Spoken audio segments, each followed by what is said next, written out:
Kalau kita berubah paradigma kita tentang the anointing for our life, kita gak akan main-main dengan Tuhan. Kita gak akan berkecimpung terus melulu seputar, gua diampuni gak? Diampuni, tapi momentummu hilang. You're forgiven, but you have lost precious time. Makanya kalau sama Tuhan kita mengerti ini, kebenaran ini, kita dibukakan. Kita gak akan jadi orang Kristen yang main-main. Kita pelayanan, jaga stamina.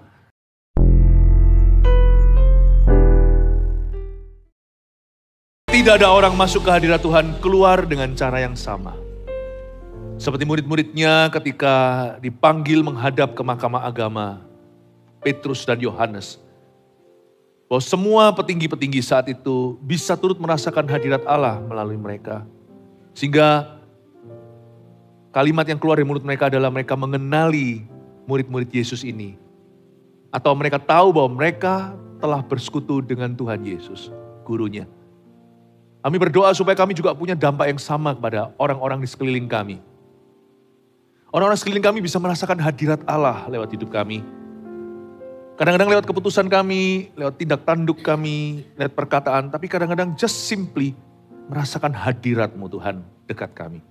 Kami ingin gereja ini punya efek seperti itu. Bukan hanya waktu kami bertemu, tapi juga setiap jemaatnya di mana Kau letakkan mereka.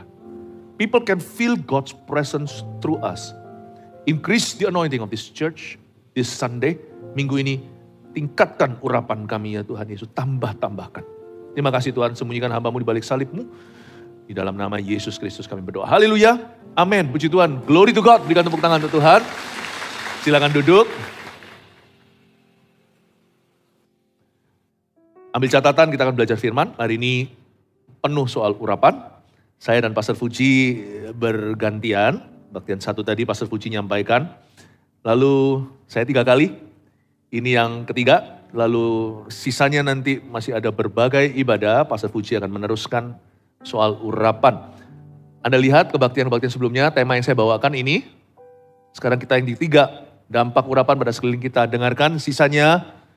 Sungguh diberkati gereja kita di Jakarta sekitarnya. Karena setiap ibadah 7 kali berarti ada 7 materi. Itu bukan PR. Itu berkat Tuhan. Dengarkan satu-satu ya. Nah, kita akan pelajari tadi Yehezkiel pasal 47 tentang sebuah penglihatan yang dilihat oleh Nabi. Nabi Yehezkiel ini dalam pembuangan. Waktu itu dia termasuk golongan yang diasingkan. Babilonia merebut Yerusalem, runtuhlah bait suci yang dibangun oleh Salomo. Lalu mereka akhirnya dilempar ke negeri orang. Zaman itu ada hamba-hamba Tuhan yang melihat pesan-pesan Tuhan. Lalu selain itu, setelah 70 tahun di sana, di negara Babel, mereka kembali di zaman Esra Nehemia itu, mereka bangun tembok, bangun bait suci, disertai dengan nabi-nabi seperti Hagai, Sakaria, Maleaki, ayat-ayat terakhir di perjanjian lama. Itu adalah masa ketika mereka balik lagi ke tanah air mereka, tanah perjanjian, dan bangun bait Allah yang pernah diruntuhkan. Konteksnya gitu ya. Dan Yehezkiel melihat sebuah penglihatan, maknanya itu luar biasa. Saya kehabisan waktu aja hari ini. Gak bisa selesaikan semua. Ya, karena itu kita cepat tangkap ya. Nalar kita harus, antena kita harus menyala. Karena ada banyak sekali pengenalan akan roh, pengenalan akan Allah. Dan bagaimana cara roh Allah bekerja. Tentang urapan terutama. Ini kan sungai yang keluar dari bait suci. Ini tentang urapan yang suci dalam kehidupan umat Kristiani. Putra-putrinya Tuhan Yesus. Kita 1-5 tadi saya sudah bahas. Kita langsung 6-12. Semoga saya bisa selesai tepat waktu. Saya baca dulu ayat 6-12. Lalu ia berkata kepadaku, sudahkah engkau lihat hai anak manusia? Kemudian ia membawa aku kembali menyusur tepi sungai. Dalam perjalanan pulang, sungguh sepanjang tepi sungai itu ada amat banyak pohon. Di sebelah sini dan di sebelah sana. Ia berkata kepadaku, sungai ini mengalir menuju wilayah timur. Dan menurun ke Araba Yordan. Dan bermuara di laut asin, air yang mengandung banyak garam, dan air itu menjadi tawar. Sehingga kemana saja sungai itu mengalir, segala makhluk hidup yang berkeriapan di sana akan hidup. Ikan-ikan akan menjadi sangat banyak, sebab kemana saja air itu sampai, air laut di situ menjadi tawar. Dan kemana saja sungai itu mengalir, semuanya di sana hidup. Maka penangkap-penangkap ikan penuh sepanjang tepinya, mulai dari En-Gedi sampai En-Eglaim. Daerah itu menjadi penjemuran pukat. Dan di sungai itu ada berjenis-jenis ikan, seperti ikan-ikan di laut besar, sangat banyak. Tetapi rawa-rawanya dan paya-payanya tidak menjadi tawar, itu menjadi tempat mengambil garam. Pada kedua tepi sungai itu tumbuh bermacam-macam pohon buah-buahan yang daunnya tidak layu dan buahnya tidak habis. Tidak habis-habis, tiap bulan ada lagi buahnya yang baru. Sebab pohon-pohon itu mendapat air dari tempat kudus itu. Buahnya menjadi makanan dan daunnya menjadi obat. Sekilas kita baca, kita nggak mengerti semua. Butuh guru untuk mengajari. Oleh karena itu, lihat pengajaran hari ini kita akan melihat bagaimana ini menjadi aplikasi. Saya bantu konteks geologi, konteks geografinya. Saya bantu nanti ya, sedikit touch of history sana-sini, supaya Anda bisa melihat bahwa ayat ini bicara tentang akhir zaman, pedang pertama, mata pertama dari pedang itu, mata kedua dari pedang itu bicara tentang kehidupan kita yang sekarang, yaitu yang relevan. Yehezkiel melihat sebuah sungai keluar dari bait suci. Dan ada perkara-perkara ajaib di sana. Makanya saya kasih judul dulu, kebaktian keempat ini judulnya dampak urapan pada sekeliling kita, karena kita bicara tentang the anointing. Bicara tentang pengurapan. Dampaknya apa? Sana mesti tahu, jemaat mesti harus tahu, urapan itu penting sekali. Saya itu dari waktu ke waktu berdoa. Betul-betul sekalipun saya saat teduh setiap hari, ada waktunya saya betul-betul mau ganti oli. Mobil itu tiap hari diservis sendiri ya, dirawat maksudnya. Tapi ada waktunya kita memang harus bengkelkan dia sebentar, jadi tolong mobilnya jangan dipakai dulu. Mobil harus masuk bengkel dulu hari itu. Bukan karena rusak, tapi perlu ganti oli. Spurring balancing, ada operasi besar. Demikian pula hidup kita itu, kita butuh urapan, bukan gagah perkasa, tapi oleh karena Roh Allah. What is urapan? Banyak orang salah ngerti, urapan itu orang rebah, itu manifestasinya. Tadi siang saya sampaikan itu kayak daun pada sebuah pohon. Buah urapan itu bukan manifestasi jasmani, buah urapan itu dampaknya. Makanya saya mau bicara tentang buahnya ini, dampak dari, kalau seorang diurapi, sebuah gereja diurapi, itu apa ya dampaknya ya bagi sekelilingnya? Kita harus mengerti. What is the anointing? Apa itu urapan? Kalau gitu, kalau urapan bukan hanya sekedar manifestasi, what is it? Urapan itu adalah perbuatan Allah dalam perbuatanmu. Seperti menyatu, tapi kita tahu bahwa it's not me, it's you. Itu sungguhan. Saya kasih contoh ya, urapan itu bagaimana ya. Di perjanjian lama, Yesus ini kan dalam ministry ya, dalam dunia ministry dulu. Yesus itu ketemu sama orang Gerasa, gak ngomong apa-apa. Berapa orang sih lewat sana? Tak terkecuali orang Farisi, ahli Taurat, orang Lewi. Yesus baru darat, kaki baru nginjakkan ke pulau itu, Genesaret. Langsung 2 orang kerasukan setan, salah satunya kita tahu ceritanya, yang legion itu. Langsung teriak-teriak, ya kan dia anak Allah. Jangan lupa loh, Yesus ini mengosongkan dirinya. Bukan berarti dia berhenti jadi Tuhan. Tapi dia menanggalkan itu, bukan gak jadi ya sekali lagi, tetapi Yesus mengambil rupa seorang hamba, menjadi manusia, dan dia bergantung penuh, kalau soal ministry, power of his ministry, dia bergantung penuh pada urapan Roh Kudus yang turun saat sungai Yordan, dan seterusnya dia selalu bersekutu. Makanya Yesus pagi-pagi buta, murid-muridnya bangun, dia gak di sana, dia sudah berdoa, mereka sudah kena angin sakal, udah sampai jam 3 pagi, terombang-ambingkan, Yesus masih di pulau ketinggalan, berdoa semalam-malaman. Anak Allah bergantung pada urapan Roh Kudus dalam statusnya secara jasmani sebagai orang. He relied heavily and totally, secara totalitas dan penuh sepenuhnya bergantung pada urapan Roh Kudus. Urapan itu penting. Penting sekali. Kita bisa berkhotbah sampai ledeh lidah bibir kita, nothing happens. Hidup orang gak berubah. Tapi bisa aja khotbah kita biasa tapi urapan. Bukan karena apa? Benar-benar ada Roh Kudus bekerja di dalam pekerjaanmu. Kita perlu rindu, kita perlu punya spiritual appetite atau kita perlu punya selera rohani yang demikian rupa. Kita tuh merindukan perkara-perkara Allah yang ilahi, bahkan yang supranatural terjadi in our daily life. Anointing urapan kita itu harus bertambah, tidak boleh berkurang, harus semakin kuat karena taat. Yang membuat saya sangat termotivasi, karena urapan itu berkenaan dengan pemakaian Tuhan. Perbuatan Tuhan bukan? Saya tidak mau jadi orang yang jatuh bangun. Seolah-olah saya gak punya pilihan, jangan punya mentalitas korban. Aku jatuh lagi dalam dosa kok. Ya jangan jatuh loh. Kalau sudah jatuh gimana ya, diampuni lah. Tapi kalau gitu terus jatuh bangun, jatuh. Kepahitan, kemanisan, kepahitan. Manis pahit. Gak bisa kita itu sungguh-sungguh dipakai Tuhan. Saya ngerti kadang-kadang kita sekalipun gak mau jatuh, jatuh pula. Kadang-kadang kita gak mau gagal, gagal juga. Kadang-kadang kita mau benar juga bisa salah. Tapi fight saudara. Jangan sampai kita itu pelin-pelan. Taat kalau disambung taat itu jadi kuat. Urapan kita semakin kuat. Yang membuat saya termotivasi kadang-kadang adalah urapan kita akan semakin kuat kalau kita terus taat. Yang saya paling takutkan dalam hidup saya adalah kehilangan momentum atau being misstep. Saya mengalami not in step with my Jesus. Saya tidak mau. Makanya saya jadi orang Kristen mesti sungguh-sungguh. Saya beribadah mesti sungguh-sungguh. Setiap minggu saya disiplin. Nanti dengarkan sendiri sebelum ini saya jelaskan apa artinya memasang Taurat, hukum Taurat pada daging. Tapi roh kita tidak berada di bawah hukum Taurat. Roh kita itu karena rindu, bukan karena keharusan tapi karena kehausan. Tapi intinya, udah bingung belum? Tangkap. Karena saya tidak mau memberi Anda makanan-makanan yang murahan. Saya mau memberi Anda sesuatu yang Anda harus tangkap dengan hati. Makanya be ready when you come to church. Datang lebih early, doa dulu, minta supaya nangkap sesuatu. Naluri kita itu harus nangkap radar-radar Allah. Mulut saya tidak akan saya pakai untuk redundance atau sesuatu yang bertele dan diulang. Anda mesti tangkap. Dalam 2 kalimat saya mungkin ada jawaban buat 20 orang. Dalam 2 kalimat. You mesti tangkap. Catat, nanti ada rangkumannya terakhir. Anda jangan lewat. Nggak semua orang dapat yang sama. Itulah hikmat. Ya. Saya dorong Anda untuk sungguh-sungguh mendengarkan apa yang Roh Kudus hendak katakan. Momentum Tuhan itu luar biasa. Dan dampak orang yang diurapi itu besar. Saya nggak mau, saya takut kehilangan langkah dengan Tuhan. Saya tidak mau sama Tuhan itu caca-cacanya hilang. Itulah sebabnya termotivasi saya harus sungguh-sungguh. Saya kalau beribadah juga harus sungguh-sungguh. Disiplin.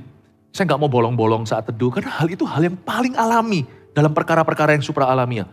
Doa itu hadirat Allah itu supra alami. Tapi yang alami adalah menentukan jam doa kita. Dalam hal-hal yang natural aja kalau kita akhirnya porak-poranda, bagaimana dengan hal-hal yang di luar kendali kita. Kalau di dalam hal-hal yang sifatnya natural aja, kita struggling, kita bergumul. Kalau hal-hal itu kita goyah, bagaimana dengan perkara-perkara yang supra alamiah? Perkara-perkara yang sifatnya di dunia, bukan duniawi ya, bukan dosa. Perkara-perkara yang sifatnya di dunia, yang berada di dalam kendali saya tidak boleh pelin-pelan, tidak boleh jatuh bangun. Momentum hidup ini cepat, jangan sampai begitu saja lewat. Saya dorong Anda untuk membangun karir yang tidak kelihatan, namanya urapan. Urapan kita makin kuat kalau kita terus taat. Kalau kita selalu jalan in step dengan Tuhan, urapan kita makin dahsyat.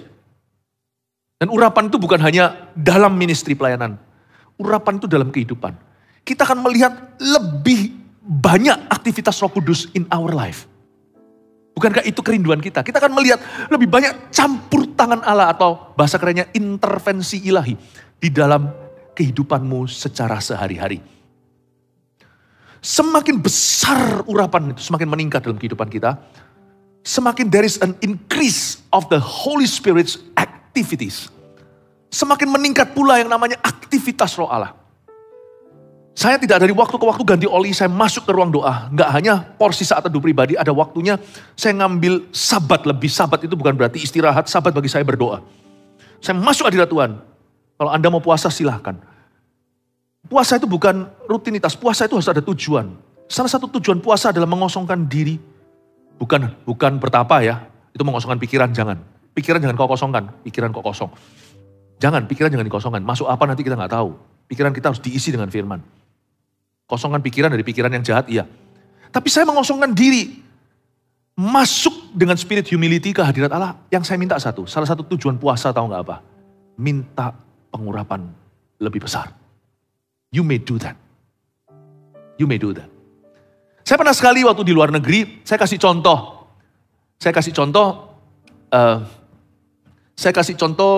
nyanyi fales. Itu susah. Karena kita dilatih untuk nyanyi selalu pada key atau pada kuncinya. Waktu saya nyanyi fales gitu, nyanyi fales. Gak tahu saya kasih contoh apa ya, kok ilustrasinya aneh gitu. Setelah selesai itu, saya dapat report. Ada satu orang nangis waktu saya nyanyi fales. Kenapa nangis? Saya bilang nangis karena dia menderita kali telinganya. Bukan katanya. Dia nangis di jamah Tuhan. Saya nyanyi fales di jamaah Tuhan. Haleluya. Bukan gagah perkasaku.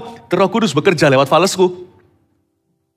Sedangkan kita kalau tidak bergantung pada Roh Kudus mau nyanyi merdu, orang cuman entertainment doang. Orang gak akan merasa diubah kan. You know you can do something with your talent. But unless the Holy Spirit uses it, your talent amounts to nothing. Kecuali kalau Roh Kudus yang menghinggapi talentamu atau bakatmu itu, apapun talenta bakat Anda, ujung-ujungnya juga tidak akan mengubah siapa-siapa. Perbuatan Allah dalam perbuatanmu, urapan Tuhan dalam talentamu. Waktu saya dengar begitu, saya kaget. Kok bisa begitu ya? Gak pernah loh saya ngalami fenomena itu dalam pelayanan saya. Apakah berarti setelah ini mari PAW-nya fales semua? Ya kagak, ya bukan begitu tujuannya. Tapi maksudnya Tuhan hari itu mau menunjukkan sesuatu, mau membuktikan sesuatu, mau mengajari sesuatu. Philip, ingatlah selalu dan ajarkan juga pada praise and worship semua. It's not your talent that will change lives. Tanpa urapan, semua lagu-lagu itu hanya seperti orang karaoke atau hanya seperti orang dengar musik doang. Tapi waktu urapan itu ada, orang akan di-usher masuk ke dalam hadirat Allah. Orang bisa kaya, berhasil kerjanya, dapat materi blessing, berkat materi. Ya sudah sampai situ saja.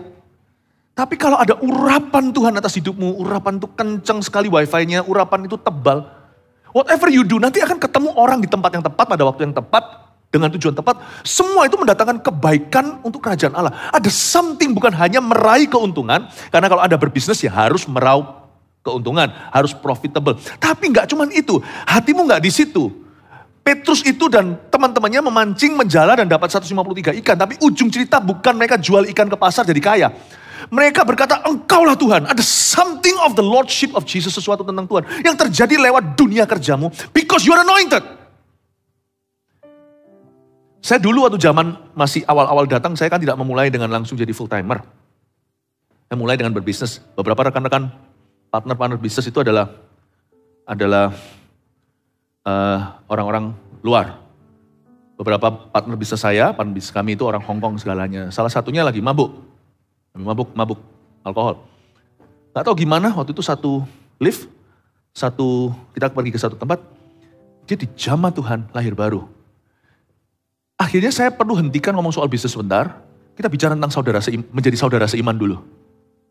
Bertobat, lahir baru. Bisnis tetap jalan, tetap masing-masing punya tanggung jawab, tetap mesti jujur, tetap mesti profesional. Itunya semua iya, itu mil ke-1. Tapi Tuhan karena urapan membawaku di jalan mil 2. There is something more than your business when you're anointed. Something more. Saya masih ingat kok, itu rekan kerja. Itu orang bisnis. Orangnya mabuk segalanya dan sudah mau cerai segalanya, tapi akhirnya diselamatkan Tuhan suami istri orang Hong Kong. Bukan orang Indonesia. Belum ada ROSI zaman itu. Lahir baru. Tapi sebelum itu, 22 staf kami, 21 jadi anak Tuhan. Waktu itu saya punya 22 staf di kantor. 21 became born again Christians. Menjadi orang Kristen yang lahir baru. Kalau dengar gini, mesti tepuk tangan untuk Tuhan Yesus. Loh, bisnis tetap jalan. Jangan mentang-mentang diurapi lalu habis itu nggak perlu kita itu lakukan due diligence, kita nggak perlu melakukan ketekunan, tidak perlu mempelajari materi. No, business as usual, my friend. But anointing unusual. The anointing makes it unusual. The business is usual. Business as usual. But the anointing makes your life in that business unusual. Urapan membuat hidupmu di dalam bisnis itu tidak usual. Saya kaget melihat 22 staf itu 21. Padahal awalnya cuma satu yang Kristen. Itu terjadi di tahun 1998. Saya mau beritahu sesuatu tentang the anointing. Anda harus rindukan perbuatan Allah di dalam perbuatanmu. You must tap into, harus masuk ke dalam the fourth dimension of Jesus. Dimensi keempat daripada Allah Roh Kudus. Ini cuma kiasan kata-kata, gak ada dimensi-dimensinya. Jangan tiba-tiba di sini ada yang, aku masuk dimensi keempat. Tak suruh satpam membangunkan Anda loh ya. No. Tapi maksudnya masuk di dalam perkara-perkara ilahi. In your life. Saya dari waktu ke waktu mesti menyisikan waktu dan saya berkata, Lord anoint me. Lord anoint me. Lord anoint me. Dampak urapan itu ada. Dan dia itu semakin menjadi-jadi jikalau kita terus taat. Dan kalau kita rindu ya Tuhan bekerja, kalau kita tidak merasa itu perlu, apalagi kita nggak tahu kalau itu ada, kita nggak akan mengklaimnya. Tuhan pakailah saya. Dalam keluarga juga, kalau saya ceritain satu persatu nggak habis-habis. Tapi mari kita bahas dulu ayatnya. Lalu saya bahas dan saya mulai bedah beberapa ayat per ayat ya. Dampak urapan pada sekeliling kita. Kalau orang diurapi, apa yang terjadi? Lalu ia berkata kepadaku ayat 6, sudahkah engkau lihat hai anak manusia? Kemudian ia membawa aku kembali menyusur tepi sungai. Berhenti di sana. Anda harus tahu sequelnya. Sebelum ini tadi di 5 ayat sebelumnya, sudah dibahas bagaimana air itu berupa tetesan-tetesan dripping aja kayak kopi. Dia sampai pelan sekali, mungkin butuh berjam-jam dulu, mungkin butuh berjam-jam, berhari-hari, berbulan-bulan untuk kita mencapai kedalaman di pergelangan kaki. Tapi dia makin lama makin cepat karena gaining momentum. Momentumnya itu kalau mobil sudah kalau olahraga juga sama kan, kalau kita sudah panas alias pemanasan, larinya lebih kencang. Tapi awal-awal mungkin masih engsel-engselnya masih klek-klek-klek gitu mana. Tapi setelah pemanasan, setelah main 1 jam, wah semangat, udah keringat. Waktu dia pertama gaining momentum, itu pertama-tama ke pergelangan kaki itu lamban. Tapi waktu ke lutut mulai cepat. Waktu mulai ke pinggang, wah dahsyat. Lalu gak perlu swasta lagi kalau ada baca, langsung berenang, langsung jadi sungai. Gitu. Mobil itu pelan tuh 0 sampai 100 tuh. 0 sampai 50 itu masih pelan. Pelan-pelan. Apalagi kalau belum panas tuh mobilnya. Tapi sekali mobil sudah mencapai kecepatan 120 km itu cepat sekali. Ya, Anda cuma tinggal tambah tekan sedikit, udah 140. Kalau gaining momentum cepat, urapan itu lambat di depan, cepat di belakang. Ya, dosa itu cepat di depan. Wah, nafsu langsung dipuaskan, tetapi habis itu bersedih-sedih kemudian. Urapan itu lambat di depan, kayaknya bayar harga. Tapi kalau Anda mau ya, dampaknya luar biasa loh, sungguhan luar biasa. Dan orang yang mengerti tidak akan main-main. Urapan itu tersedia, tetapi kita perlu setia. Sayang gitu loh. Orang kalau nge-gym ya, olahraga ya, jarum gak habis itu? Rasanya kayak, Ya. Saya juga olahraga, saya harus jaga badan. Seminggu saya usahakan 2 kali nge-gym. Itu ya, kalau nge-gym gitu ya, saya kadang-kadang itu dalam hati itu, kan ini PT-nya, personal trainer itu jemaat sekarang. Dalam hati saya berkata, dalam hati ini gak ngomong sama dia, jangan bilang sama dia kalau tahu. Lu punya problem apa sama gua? Kenapa kejam sekali sama kakiku? Leg day namanya. Suruh squat begini, kenapa sih kamu tuh mau bunuh kaki saya? Udah sakit semuanya, jalan tuh udah gemeter gini, naik tangga sakit, turun lebih gak bisa. Kayak langsung mau terjun bebas. Lalu bulan depan saya baru olahraga lagi, jarum lagi. Sayang, momentum harus dijaga. Minggu depan mungkin bangun yang lainnya, nanti kaki lagi. Nanti next-nya, kalau udah lama, udah sering berolahraga, next-nya udah gak terlalu gimana. Tapi kalau udah gak olahraga lagi setahun, mulai dari awal saudara. Aduh kakiku, you are really in hell now. Urapan juga sama.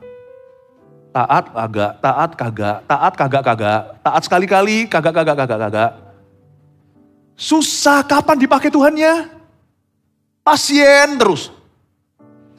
Kalau kita tahu kebenaran ini, kita tidak pernah akan asal-asal, kita tidak akan main-main dengan urapan, karena kita tahu urapan hidup kita itu tersedia. You will not play around with the anointing. Dan kita tahu urapan kita itu semakin ke bawah nanti itu, kalau kita sudah diurapi oleh Tuhan, anak cucu kita itu cepat sekali momentumnya. Kalau enggak semua mulai dari dasar. Urapan itu seperti karir, atau seperti olahraga. Kalau kita berubah paradigma kita tentang the anointing for our life, kita gak akan main-main dengan Tuhan. Kita gak akan berkecimpung terus melulu seputar, gua diampuni enggak? Diampuni, tapi momentummu hilang. You're forgiven, but you have lost precious time. Makanya kalau sama Tuhan kita mengerti ini, kebenaran ini, kita dibukakan. Kita gak akan jadi orang Kristen yang main-main. Kita pelayanan, jaga stamina. Kita doa, jaga stamina. I think it's time untuk mengajarkan ini. Mengajarkan tentang kebenaran ini supaya jemaat dewasa. Nah, saya ajak Anda untuk melihat setelah dia menjadi sungai, kemudian ia membawa aku kembali menyusur tepi sungai.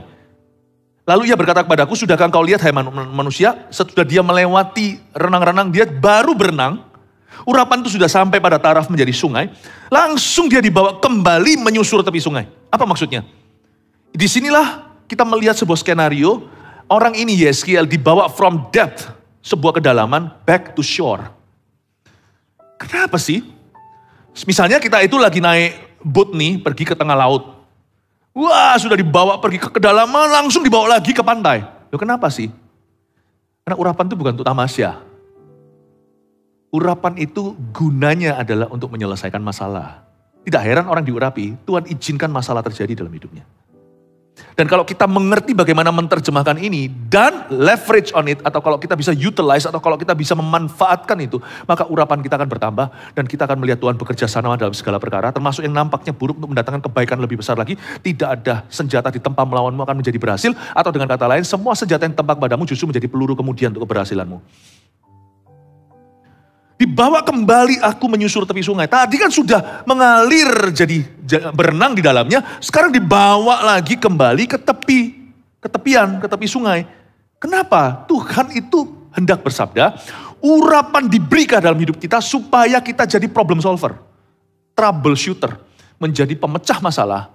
Menjadi orang yang punya solusi ilahi. Orang yang diurapi punya satu sifat. Nggak takut problema.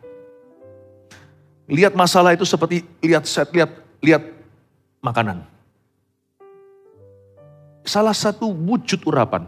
Kalau orang itu diurapi enggak itu jangan percaya mulutnya ngaku-ngaku. Anda lihat sifat, dari buahnya kau tahu pohon. Dari mana kita tahu pohon itu pohon urapan? Maksudnya pohon di sini orang ya, manusia gampang. Orang itu lihat masalah, gentar. Kalau dia gentar mungkin dia tertuduh, dia sendiri ada dosa. Dia gentar mungkin karena dia tidak beriman, karena tidak punya hubungan dengan Tuhan. Tapi waktu Yusuf melihat mimpi yang tidak ada artinya, dia bisa menerjemahkannya dan menjadi Perdana Menteri. Dia melihat itu, lihat orang kalau diurapi itu gampang. Lihat dari sifatnya, ketika dia lihat problema, dia tahu Tuhan, dia langsung tahu penempatannya. Dia tahu Tuhan taruh di situ untuk menjadi bagian dari solusi, bukan dari problema. An anointed man is always a turn around man. Orang yang diurapi selalu orang yang turn around. Transformer itu bukan robot ternyata. Tapi orang yang diurapinya. Dia membawa orang itu dari sungai, dari sudah berenang, kembali menyusur tepi. Your greatest test shall become your greatest testimony. Itu maksudnya dibawa lagi ke tepi. Dibawa mendarat. Urapan itu gak boleh untuk buat berlayar, urapan dibawa lagi ke situ. Bawa ke tepi sungai. Mendarat, kembali lihat problema yang di depanmu. Selesaikan. I've given you the anointing. Telah memberimu urapan itu. Amin Bapak Ibu Saudara. Sedangkan sebagian besar kita kalau menghadapi masalah itu yang pertama kita pakai itu ini. Logika kita. Lumrah karena kita manusia, keturunan Adam dan Hawa. Tapi saya keturunan Adam yang baru. Yesus Kristus namanya. Benih yang kudus itu dari Abraham. Saya tidak menyelesaikan masalah saya itu mulai dengan sini. Saya menyelesaikan masalah saya itu mulai dari sini. Dengkul. Orang Surabaya bilang dari lutut.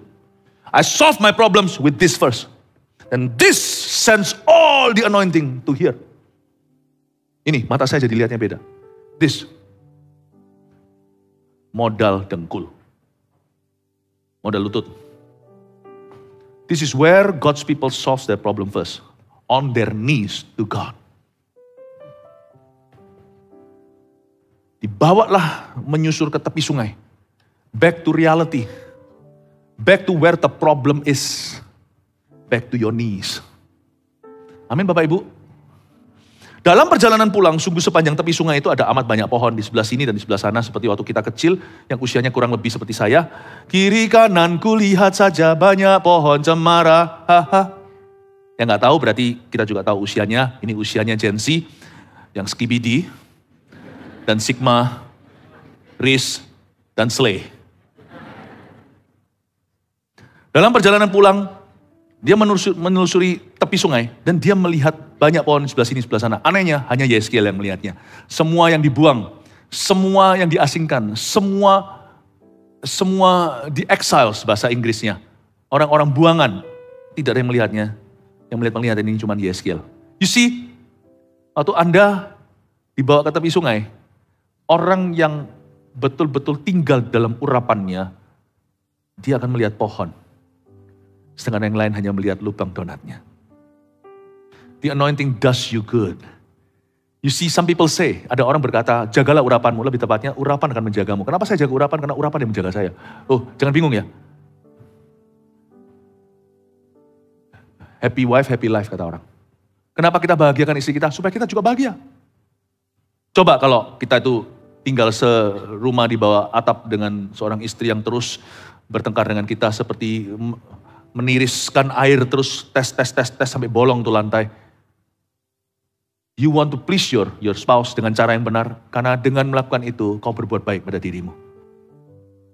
Why I keep the anointing? Because I know without it, tanpa urapan itu saya akan salah jalan. Saya akan salah kaprah dan keputusan saya semua akan gegabah. Karena tanpa urapan, tempat di mana urapan itu seharusnya berada mulai akan bangkit kedagingan. Di mana Roh Kudus berkurang, roh jahat bertambah. Saya jaga pengurapan itu, anoint me. Karena saya tahu ujungnya nanti urapan itu yang jaga saya. Karena urapanlah yang membuat saya bisa melihat pohon itu. Dan itu bukan dari pengetahuan, sekalipun sana profesor, S2, S3.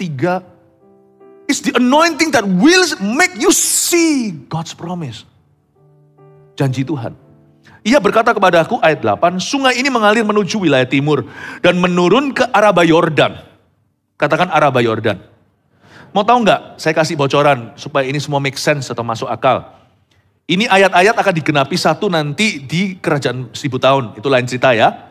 Tapi ayat-ayat ini juga bicara mata kedua dari pedang yang sama untuk perkara-perkara relevan untuk yang kita hadapi hari ini. Semua buku yang di dalam Alkitab ini bicara ke kita today.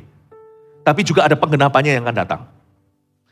Tapi sekarang saya tunjukkan, ini sebenarnya tempatnya asli ada, Araba Yordan. Ini di sungai-sungai Yordan itu loh. Cuma dulu namanya itu. Dan bermuara di Laut Asin, katakan Laut Asin. Sungai ini mengalir ya, pertama turun ke Araba Yordan. Turun ke sungai Yordan, baku urapan di kepala Harun, yang kejanggut dan jubahnya turun seperti embun di Bukit Hermon, mengalir ke Bukit Sion. Bukit Hermon itu utara Israel. Itu kalau winter dingin ada saljunya, orang bisa skiing. Tahu nggak, Bukit Sion itulah di atasnya dibangun namanya kota Yerusalem, Zion City. Makanya dia lebih tinggi, makanya di sana 2 derajat lebih dingin daripada di utara, daripada di Tiberias. Di Galilea atau Nazaret sana. Di bawah Yerusalem, Bethlehem itu lebih adem. Sekarang kita mengerti bahwa ini adalah air yang dimaksud dari Gunung Hermon mengalir ke Bukit Sion. Dia turunnya itu lewat Araba Yordan, sungai Yordan, lalu turun Laut Asin. Laut Asin itu the Dead Sea. Itu yang hari ini namanya Laut Mati. Dia Laut Asin, Laut Mati sama-sama betul di Perjanjian Lama Baru karena itu laut yang sama. Dia bukan laut sungguhan tapi dia sebenarnya danau yang luas sekali. Airnya semakin hari semakin sedikit. Kenapa disebut laut asin? Karena asin banget, itu mineral airnya. Bahkan produk-produk kecantikan juga ada dari sana lumpurnya. Ya, saya juga berdoa supaya lumpur Lapindo pun nanti bisa menjadi bahan kecantikan. Kenapa disebut laut asin? Karena asin. Karena dalam perjalanan dari atas Hermon itu, tetes-tetesan dripping, itu kalau lagi musim panas, nggak sampai musim panas, dia mulai meleleh. Itu air mulai mengalir, pergi ke sungai Yordan. Jadi sungai Yordan itu sumber airnya dari mana? Dari Hermon, karena itu Hermon penting sekali dipertahankan oleh Israel. Karena di situ supply of water. Dan itu kalau turun ke Yordan, tempat Yesus dibaptis salah satunya Yordan itu luas dan panjang. Turun terus ke bawah sebelum dia sampai ke Dead Sea. Air tawar yang di atas sana juga dari embun dan salju. Air fresh itu turun ke bawah, dia nangkep 85.000 ton mineral. Sehingga turun sampai laut asin atau laut mati, dia menjadi air yang asin sekali kan disebut laut mati karena tidak ada tanaman, tidak ada hewan, tidak ada ikan di dalamnya. Betul-betul itu laut, no living creature in it. Tidak ada yang bisa hidup dengan mineral segitu banyaknya. Asin banget, makanya itu kalau yang pernah ke Israel, di Laut Mati itu tempat terendah di bumi. Di situ tuh orang ada banyak sekali arkeologi yang mungkin percaya bahwa di dalamnya itu kenapa asin gitu juga dulu zamannya Sodom dan Gomora karena memang di area itu. Di mana menjadi tiang garam, istri Lot, jadi daerah itu. Dan itu begitu asinnya nggak ada. Makanya itu kalau kita masuk ke dalam sana itu kita bisa ngambang. Dan nggak boleh nyelam, nggak boleh ada yang sok jagoan. Wah aku hebat, aku diver, masuk ke sana. Anda minum cukup banyak, Anda mati minum air itu. Dan itu perih di mata. Tapi itu mineral yang membuat orang sembuh. Kaki saya juga pernah waktu baptis sungai Yordan, hampir 1.000 orang. Itu pecah karena batunya kan panas, tapi kan saya nggak fokus ke situ. Nggak pakai sandal, saya baptisin orang itu pecah. Buka, luka terbuka. Saya masuk keesokan harinya, jadwal ke Laut Asin. Saya masuk ke sana, sakit keluar nutup. Bukan karena ajaib, bukan. Tapi karena mineralnya. Ya? Nah, saya jual air itu, mau? Tahu, canda minum ya. Oh ini merek apa nih? Merek GMS Jakarta bagus sekali nih akhirnya. Oke, nangkep ya. Sedikit kasih intermezzo gitu supaya Anda tidak tegang. Supaya Anda bisa lebih nyerap. Itu kan kalau makanin bayi kan gitu kan. Kadang-kadang perlu canda sedikit supaya bisa ketelen ya. Ya gitulah. Oke, balik lagi sekarang makan ya. Sampai mana? Disebut laut asin karena dia asin. Disebut laut mati karena nggak ada barang hidup di dalam sana. Alright, ada sesuatu yang super aneh ini akan nanti terjadi di milenium. Kerajaan milenium setelah Yesus datang kembali dan kakinya menginjak bukit Zaitun.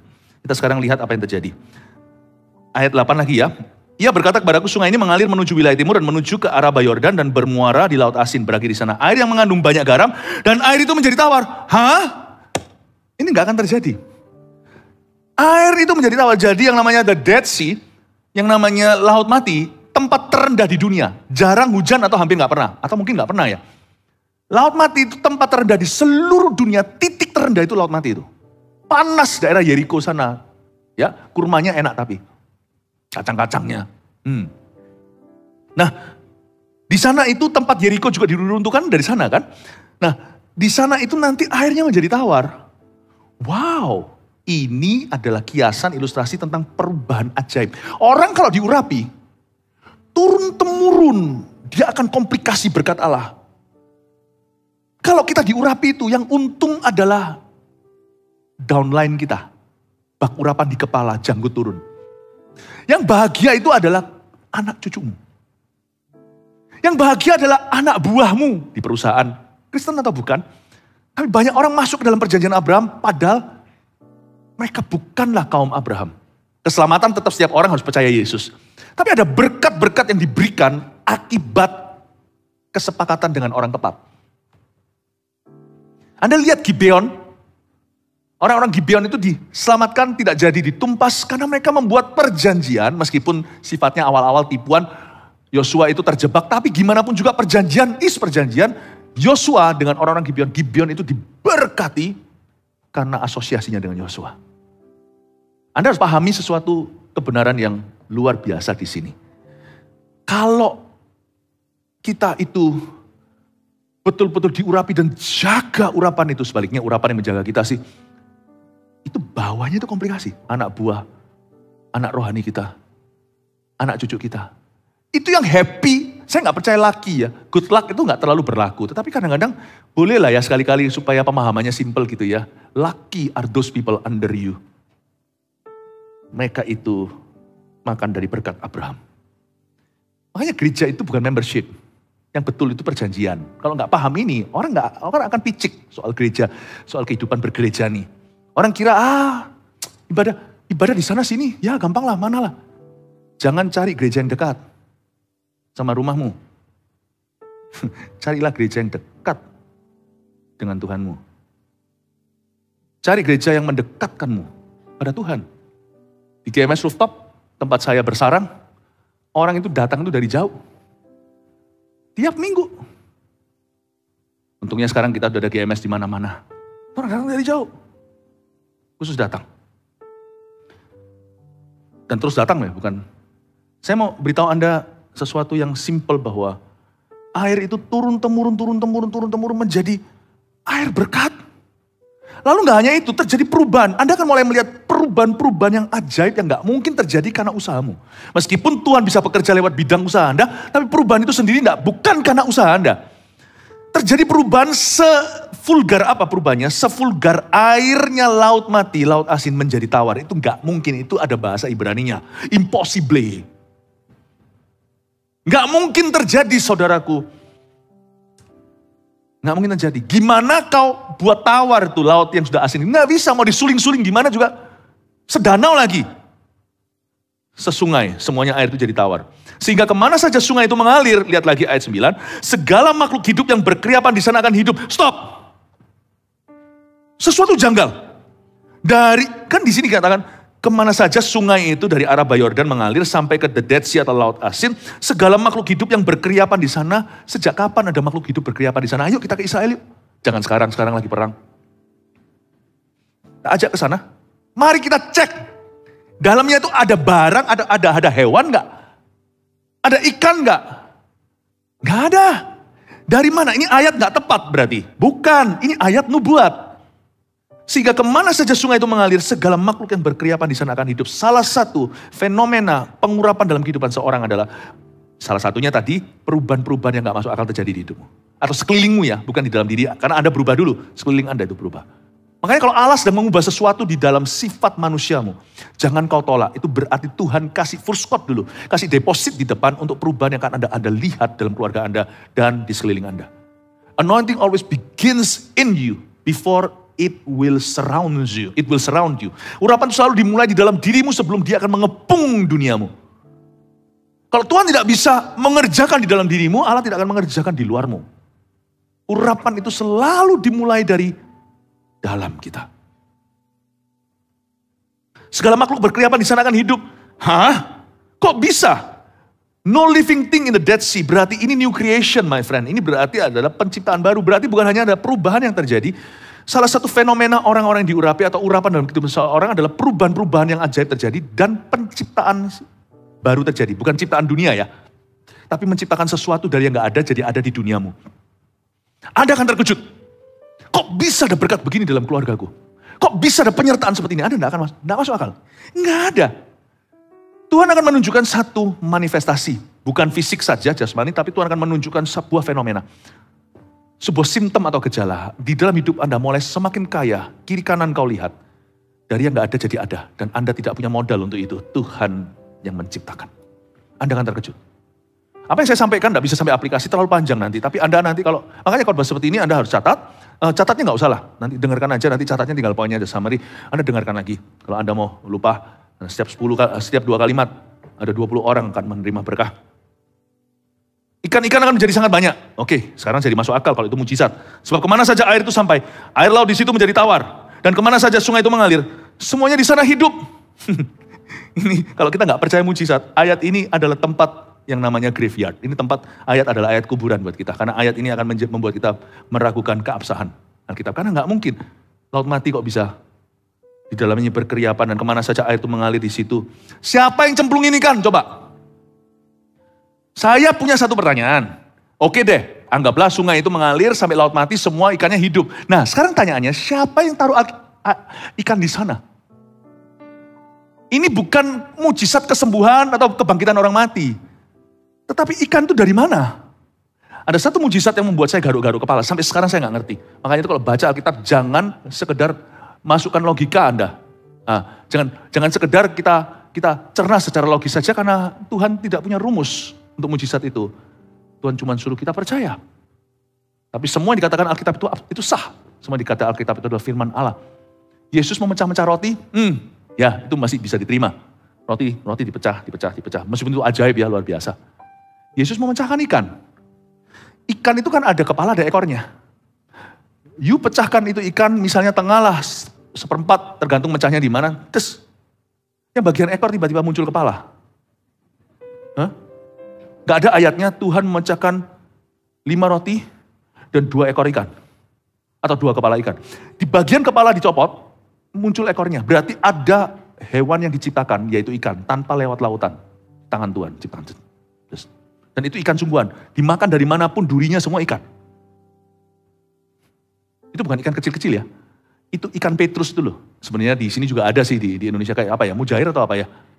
Ya ikan Petrus itu apa, mujair ya. Itu gede.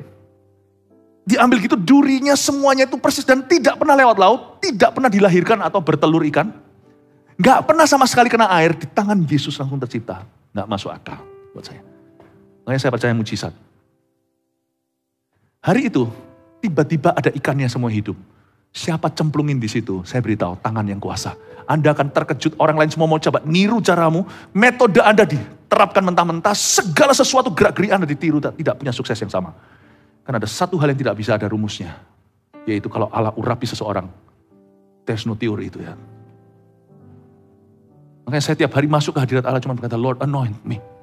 Anoint us, anoint our church. Urapi ya Tuhan Yesus jemaat yang kami gembalakan. Ayat 9 itu menjadi ayat favorit saya. Karena saya percaya mujizat. Maka penangkap-penangkap ikan. Gak cuma sampai ke berkat terjadi. No. Tuhan akan memberimu manusia. Manusia-manusia orang yang tepat di waktu yang tepat. Anda akan berasosiasi dengan orang tepat. Orang-orang yang merombakmu akan jauh, tapi orang yang membangunmu akan datang mendekat. Maka penangkap-penangkap ikan penuh sepanjang tepinya, mulai dari En-Gedi sampai En-Eglaim. Daerah itu menjadi penjemuran pukat, dan di sungai itu ada berjenis-jenis ikan, seperti ikan-ikan di laut besar sangat banyak. Tiba-tiba you see humans in your life. Zaman dahulu, aku cuma punya musuh. Sekarang masih ada tetap, sampai kapanpun orang yang memusuhi, musuh salib namanya, yang juga memusuhimu. Orang kalau mau hidup benar pasti akan dimusuhi sebagian orang. Namun demikian Anda mulai lihat bahwa orang figuran mulai terkikis dari hidupmu. Di hidup Anda sudah ada orang figuran. Setiap orang itu sebuah talenta yang dikelola menjadi sesuatu dalam hidupmu. Makanya itu kalau sama orang jangan kau keskan semuanya. Segala-segala selalu ada maksud atau ada agenda pribadi. Jangan. Ada orang yang dipakai Tuhan untuk hal ini di hidupmu. Ada orang untuk membangun area ini di hidup Anda. Ada orang lagi yang seolah-olah tidak berguna tapi dia sebenarnya membentukmu. Tapi nanti Anda akan lihat. Penangkap-penangkap ikan penuh sepanjang tepi mulai dari En-Gedi sampai En-Eglaim. You begin to see people, God send people in your life. Orang-orang yang Tuhan utus dalam hidupmu. Dan Anda juga diutus dalam hidup mereka. Ayat 11 ini ada sesuatu yang indah juga tentang kehidupan dalam pengurapan. Tapi rawa-rawanya dan paya-payanya tidak menjadi tawar. Itu menjadi tempat mengambil garam. Tunggu lagi, kenapa begini? Mungkin kita baca, kenapa pelin-pelan? Tadi kan semua sudah jadi air tawar kan? Waktu saya baca tadi, air itu menjadi tawar, yaitu di ayat 9. Saya sedikit kecewa. Waduh, nanti suatu hari, misalnya kalau kita hidup di kerajaan milenium, Tuhan izinkan kita jalan-jalan ke sana dalam tubuh kemuliaan. Kan kita nggak bisa coba. Mungkin masa hidup ini kita nggak pernah ke Israel, misalnya saya nggak bisa mencoba untuk ngambang tuh, untuk mengapung di laut mati. Jadi tawar semuanya, jadi swimming kayak kolam renang. Kita masuk situ, tenggelam. Tuhan, ternyata ayat 11 menghibur saya. Saya nggak tahu gimana jadinya, tapi ini adalah satu aspek the anointing, what the anointing does in your life. Apa yang urapan itu lakukan pada sekelilingmu dan pada hidupmu. Tapi rawa-rawanya dan paya-payanya tidak menjadi tawar. The boundaries, ada bagian-bagian tertentu Tuhan preservasi atau Tuhan pelihara. Dia tetap asin, tetap mineral, dan menjadi tempat mengambil garam. Garam di sini adalah mineral, itu bukan cuma garam-garam yang kita makan.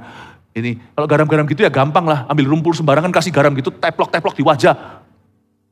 Tapi garamnya, mineralnya yang ada di the Dead Sea atau di Laut Mati itu beda. Ini memberitahukan pada kita bahwa the anointing in our lives, hidup kita, dia akan memelihara berkat yang Allah sudah taruh di hidup kita itu tidak akan erosi. Pengurapanlah yang membuat tidak ada satupun anakmu akan hilang. The Dead Sea mineral was kept, intinya di rawa-rawa dan payah-payah itu disimpan. Saya seorang pelukis. Waktu saya selesai melukiskan, setelah selesai satu lukisan sebulan.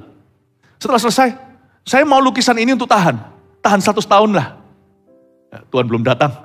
Saya kasih varnish, saya kasih suatu selaput yang transparan. Suatu cairan yang saya oleskan di sana. Supaya dia tahan musim, tahan lembab, tahan segalanya. Urapan itu membuat kualitas yang Allah sudah taruh di hidupmu tidak luntur. It's the anointing. Mau tambah tua, urapan akan menjaga. Urapan itu menjaga. The blessings in your life, berkat hidupmu tidak akan bocor lewat pintu belakang. Urapan itulah yang saya sebut the varnish of the painting of life. Dalam lukisan hidupmu, apa yang Tuhan gambar di dalam diri Anda, gambar dirimu itu Tuhan akan lapisi dengan varnish. The anointing is actually, urapan itu sebenarnya adalah minyak menjaga, minyak pelumas. Pada kedua tepi sungai itu tumbuh bermacam-macam pohon buah-buahan yang daunnya tidak layu dan buahnya tidak habis-habis. Tiap bulan ada lagi buahnya yang baru. Sebab pohon-pohon itu mendapat air dan tempat kudus itu. Buahnya menjadi makanan dan daunnya menjadi obat. Saya nggak tahu ini pohon apa, tapi dikatakan di Alkitab ini ada bermacam-macam pohon-pohon buahan. Salah satu pohon yang kemungkinan besar ada di antara jenis-jenis pohon yang dijanjikan adalah pohon yang namanya palmetto. Pohon palem itu loh. Ya. Dan kita lihat sawit lah apa. Ini pohon palem itu. Dan pohon palem ini kelebihannya yang di sana adalah dia punya jus. Buahnya itu mengenyangkan. Jusnya dan ternyata daunnya itu herbal yang sangat bagus buat kesehatan. Saya nggak tahu ya apakah itu salah satu pohonnya. Saya asumsi, spekulasi, saya pelajari. Kayaknya sih maybe inilah pohon yang bisa diambil apa aja. Seperti ayam. Sampai bulunya pun juga jadi kemucing. Apapun jadi itu ayam. Ini pohon yang semua elemennya itu berguna. Urapan membuat tak satu pun dalam hidup kita itu terbuang sia-sia. Dia memastikan bukan hanya terjaga berkat pada tempatnya, tapi terjadi komplikasi yang bahkan kita nggak tahu. Urapan bisa sejauh itu. Paulus itu bukan iseng, lalu sapu tangannya, dia doakan, dia transfer, lalu dikasihin ke orang. Apalagi buka PO. Sapu tangan, dikibarkan. Sapu tanganku diurapi, siapa mau beli? Enggak. Dia itu pelayanan satu tempat, bahkan tidak disebut sapu tangan, tapi kain, cloth, kain yang dipakai sama Paulus, kita nggak tahu itu sapu tangan kek, atau handuknya lah, atau apanya. Nggak sengaja ketinggalan. Paulus sudah sampai Korintus, dia mikir, mana sapu tanganku ketinggalan sama orang-orang. Karena waktu zaman itu belum ada media dan juga transportasi tidak seperti hari ini. Dia pakai itu karena imannya belum cukup, tapi dia tahu Yesus letakkan sembuh. Siapa pernah sangka bayang-bayang Petrus juga bisa komplikasi.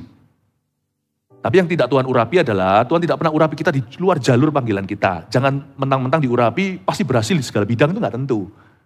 Tadi saya ada cerita di kebaktian sebelum ini, mau lihat saya gagal, saya jadi politikus, saya pasti gagal total.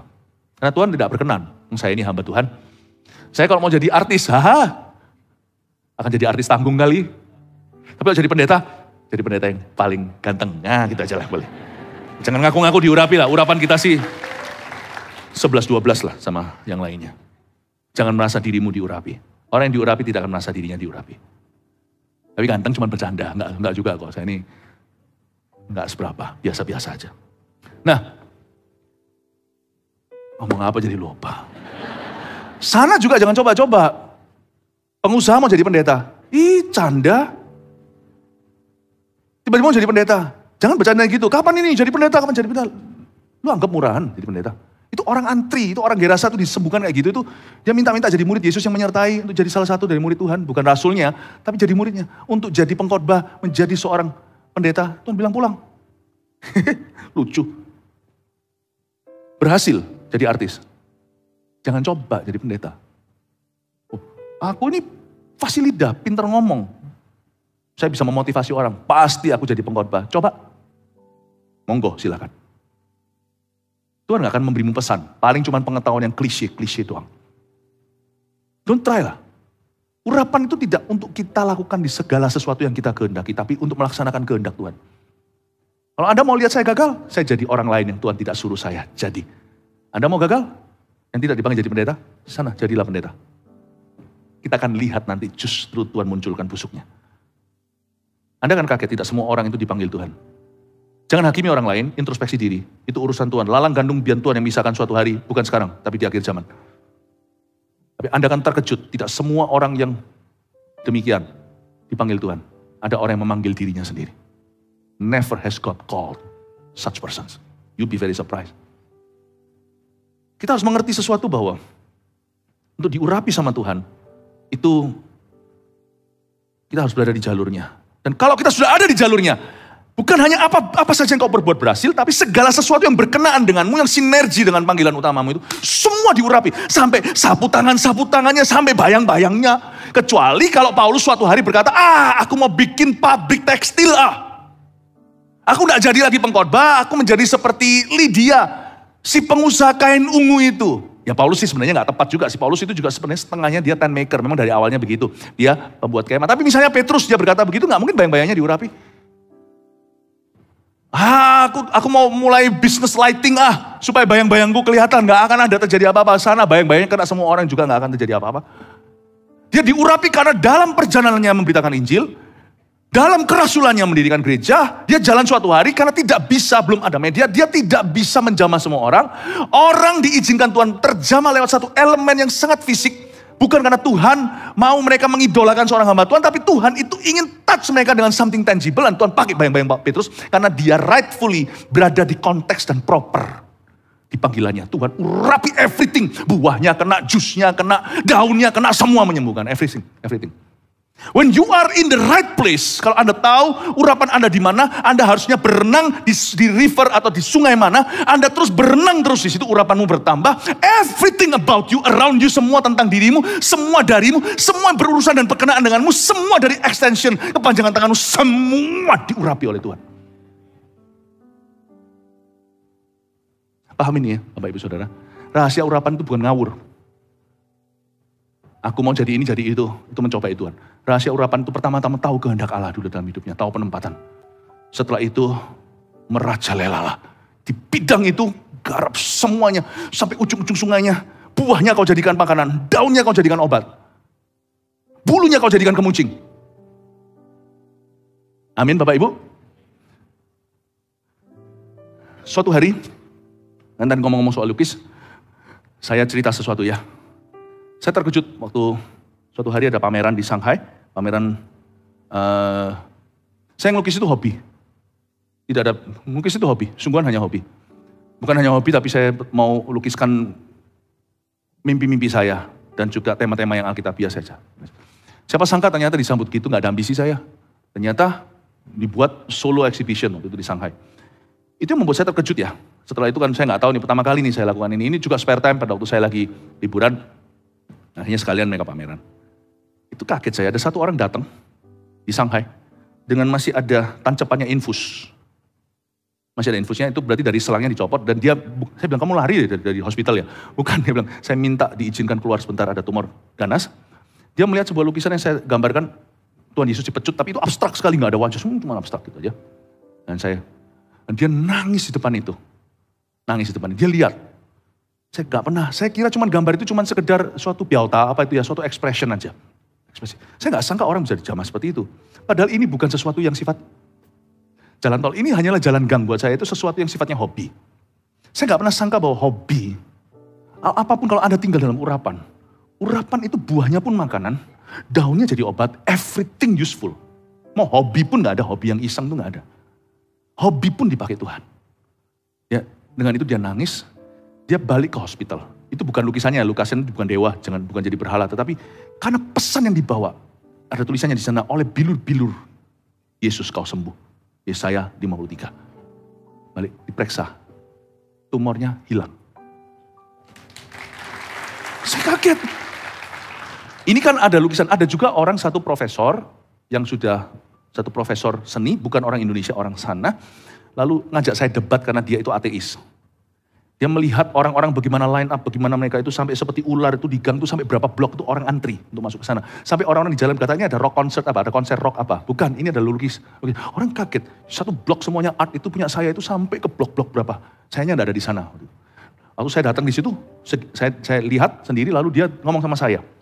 Dia bilang, kok bisa lukisanmu? Lukisan di sebelah sana ada pornografinya. Yang di sebelah sana ada satu lagi yang pameran di situ itu isinya itu yang sudahlah bahasa Surabaya botan gitu ya, yang enggak gitu ya. Ini yang itu yang tentang kekerasan ini tuh. Lalu dia tanya sama saya, your lukisan tuh terlalu banyak meaning, dia bilang. Dia bilang ini profesor yang dia sendiri punya hasil karya sudah dipamerkan di Milan. Dia bilang, saya ajak dia masuk ke ruang tunggu tempat saya istirahat. Dia bilang sama saya, lukisanmu terlalu banyak meaning. Terlalu banyak Kristus di dalamnya. Terlalu banyak Tuhan.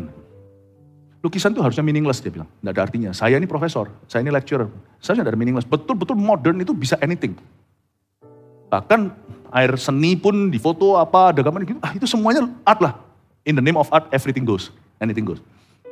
Saya debat dia. Saya bilang bahwa semua seni tidak bisa lepas dari penciptanya. Semua harus menuju kepada sesuatu.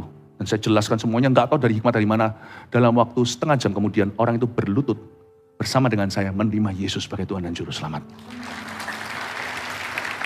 Saya garuk-garuk kepala, saya kaget.